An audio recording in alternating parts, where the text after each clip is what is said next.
Kevin here. Today I'm going to be talking about something. It's going to be a different kind of video. I'm going to be explaining something I think needs to be explained. This needs to be more aware, something that many people don't know about, and this is the subject of caller ID spoofing. Now, if you don't know what caller ID spoofing is, it's basically as it kind of sounds.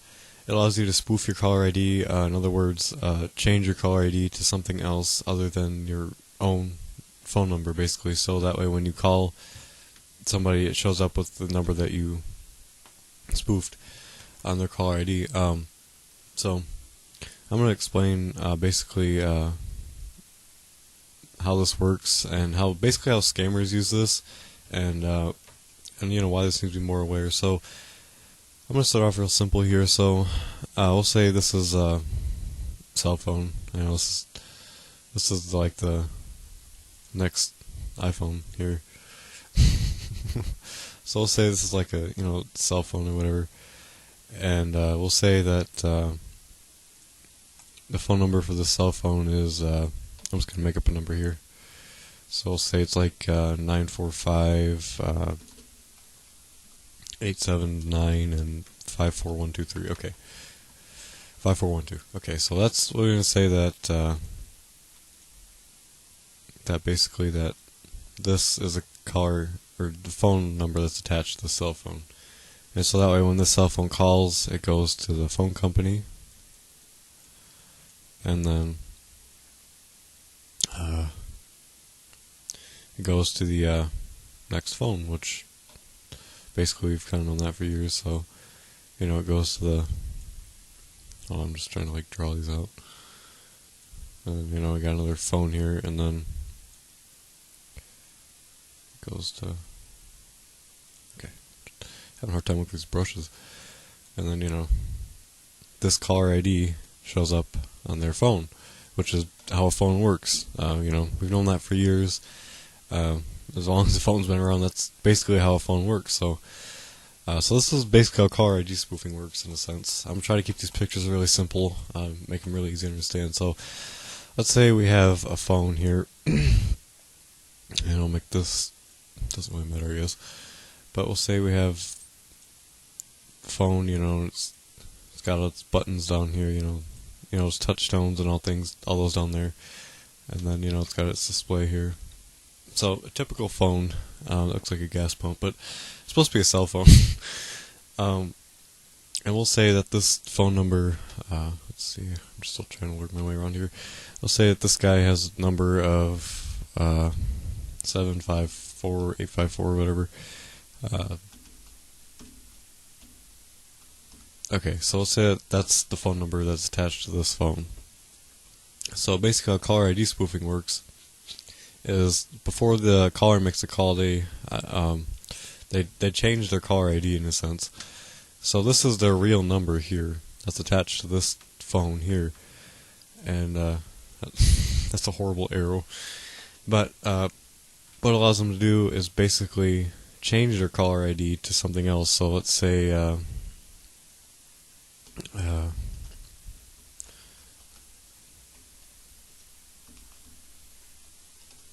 cannot type phone numbers apparently.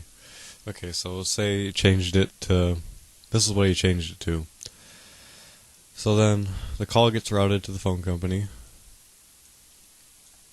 and the person receiving the call on their cell phone, and apparently their cell phone's a box. This is the number they see coming up on their caller ID.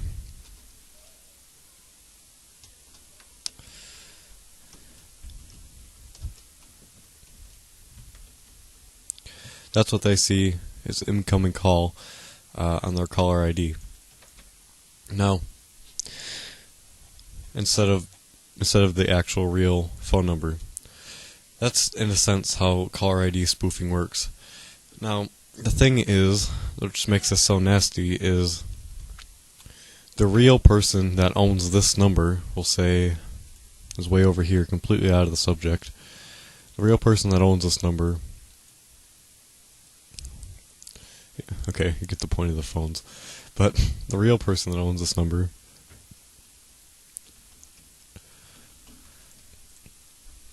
has no idea this is even going on.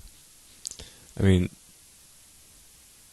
so like, for example, when this person calls under this caller ID and it shows up on their phone, if this person tries to call this number back, guess where it's going to be routed? To that poor person that has no idea what's going on. And, not back to here. No. Oh, hold on, I gotta emphasize a little better. No, not back to there, it goes here. Right back here. So, and then this person has no idea what's going on. Like, for example, they didn't pick up when they called. This person has no idea what's going on.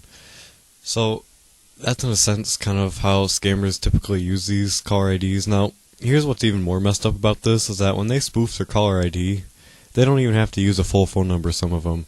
I got a call, this is an interest rate scammer that keeps calling me, keeps spoofing different numbers, and he didn't even have an area code. He just had normal, I think it was like something like this. It was literally, that's how it came up on my phone. There was no area code, there was nothing. And so, I mean, they can have bizarre stuff that can come up on your phone. And obviously, if I try calling them back, that's not going to go anywhere. But this interest rate scammer, they called me under a different someone's number. They spoofed their call ID, someone's number. So I called the number back, and it was some guy that had no idea what was going on. And the interest rate scammer has one of those automated voicemail things. So it left a voicemail, but it was an auto robot. And it showed up as the other guy's number. And when I called the number back, it went to that guy, which had no idea what was going on.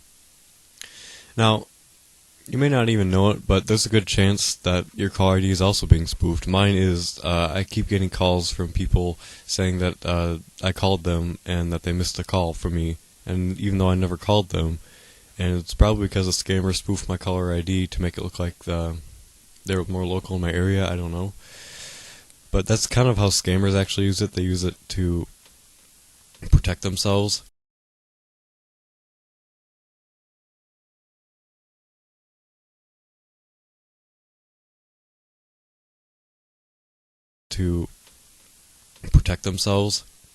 Now, this still can be traced, though. Everything can still be traced. The phone company always has records of what's going on.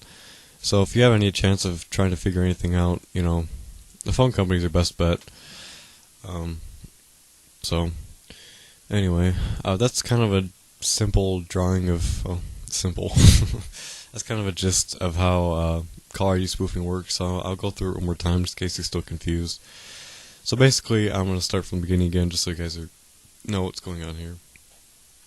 So basically, this is this. We're going to call this guy the scammer, okay? So this is the scammer here. Okay, you know what? Why don't I just do this? Call this guy the scammer.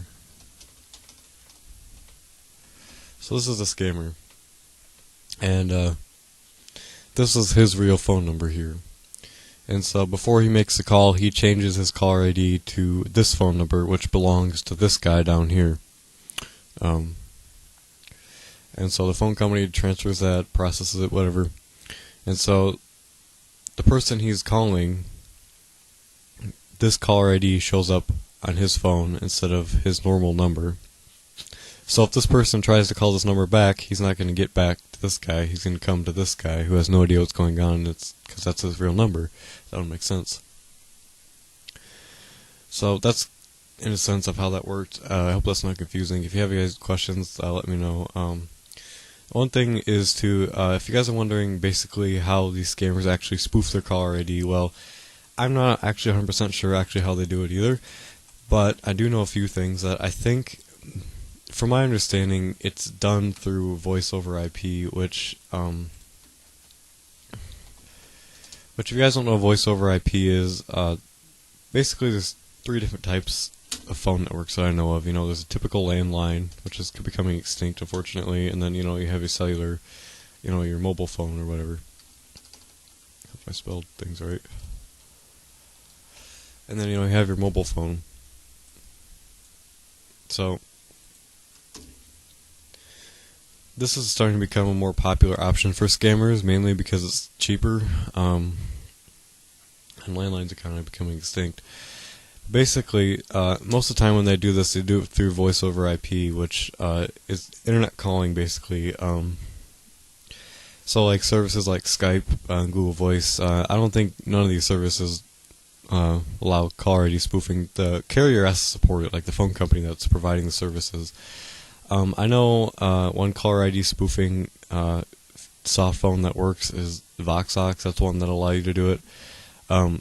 And typically when they do these things, they'll do it like I just said, soft phones. And what a soft phone is, basically, it's a phone that's it's like an application. It's like a virtual phone, but it's still connected to a phone system or an actual phone line.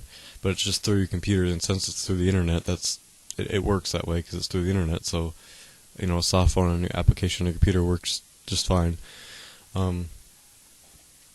So typically they'll have to do that, you know, it depends on the software, like, you know, before they call out, they'll ask them, you know, if they want to change their caller ID, and then, you know, basically, I'm just going to give an example here.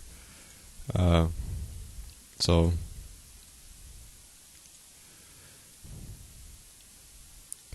basically they'd enter, you know, the number they want to call here, a little bit smaller,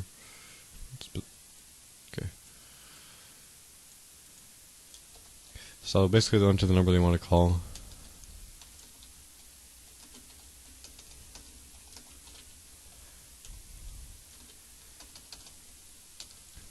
Okay, and then they will enter the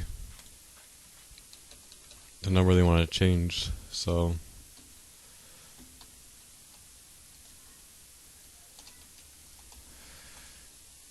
and, you know, whatever number they want to use to call the person that they're calling. So that's kind of in a sense how it works with voice over IP. I know you could do it over landlines too. There's certain hardware you have to do to trick the phone company. I don't know.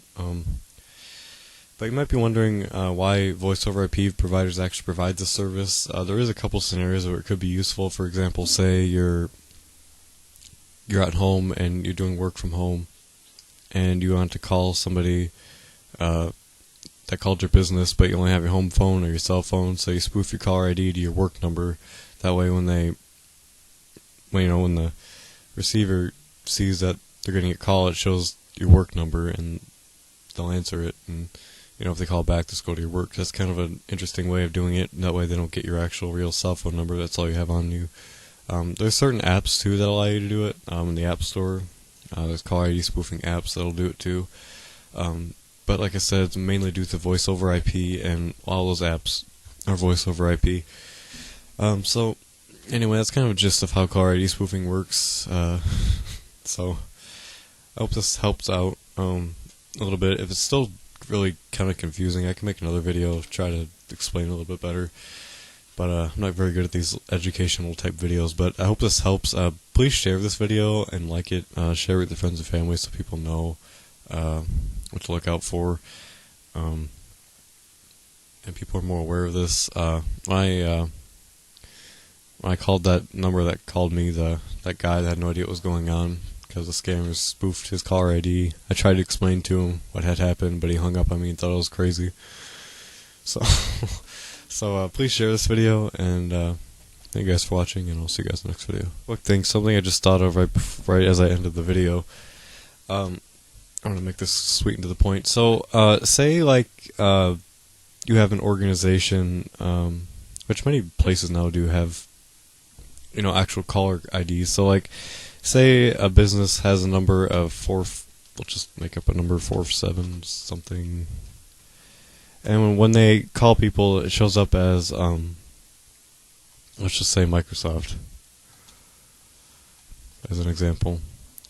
So, when they call people, you know, that's what shows up as Microsoft calling, you know, just as an example. So when somebody spoofs, for example, somebody spoofed this caller ID, they type this into their application to spoof it.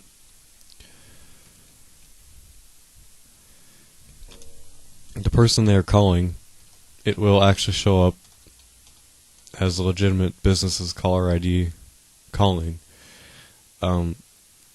which is actually kind of a bad thing that works that way. But this makes it easier for people to steal information. Like, for example, this is something that I've heard of, is people will spoof their caller ID to, like, for example, the Walmart corporate office. So in that way, when they call Walmart, it shows up as the Walmart corporate office and the Walmart's corporate office number. So the employees believe it, and they'll give these scammers information.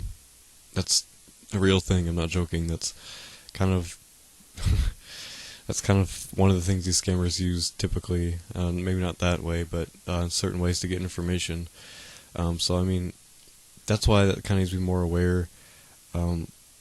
I just kind of thought of that as I just ended the video, but it's something that needs. This is why it needs to be more aware. Is things like that,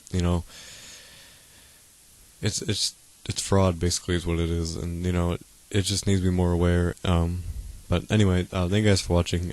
If you guys have any more questions, this was like a really horrible explanation of all this, but if you guys have any more questions, let me know. I'll answer them a little bit better in the comments, and I hope everybody understood everything I talked about. And I'll see you guys in the next video.